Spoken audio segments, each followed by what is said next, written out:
7 సంవత్సరాలు ఇక్కడ ఉపద్రవాలు జరుగుతుంటే 7 సంవత్సరాల మధ్యాకాశంలో దేవుడు ఎత్తబడిన తన పరిశుద్ధులందరికీ ఆయన వాని క్రియల చొప్పున వారికి బహుమానాలు ఇస్తాడట.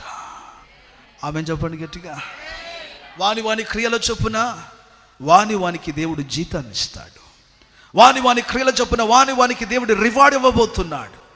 అది మనమందరము పొందిన తరువాత, వినాలమ్మా, ఇది మనమందరం పొందిన తరువాత జీవము కలిగిన దేవుడైన యేసుక్రీస్తుతో పాటు కలిసి ఆయన పరిశుద్ధులందరూ, వినాలి, ఎవరు?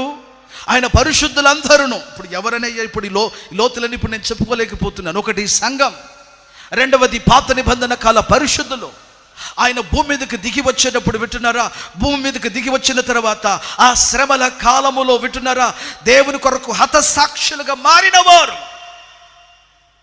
వారందరిని కలిసి ఈ భూమిని పరిపాలన చేయడానికి ఈ భూమి మీదకి వారు వస్తారు.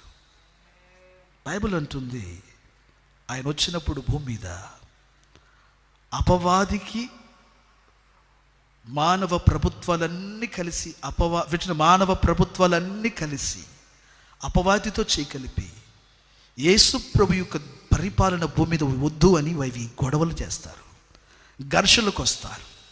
బైబిల్ గ్రంథం మాట్లాడుతుంది, యేసు సాతానును సంకెళ్లతో అగాధ కూపములో 1000 సంవత్సరాలు బంధించబోతున్నాడంట.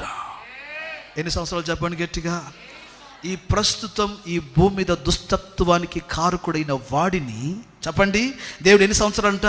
1000 సంవత్సరములు అగాధ, బైబిల్ ఉంటుంది బాటమ్లెస్ పిట్, అగాధ కూపంలో దేవుడు వాడిని బంధిస్తాడంట. స్తోత్రం చెప్పాలి గట్టిగా.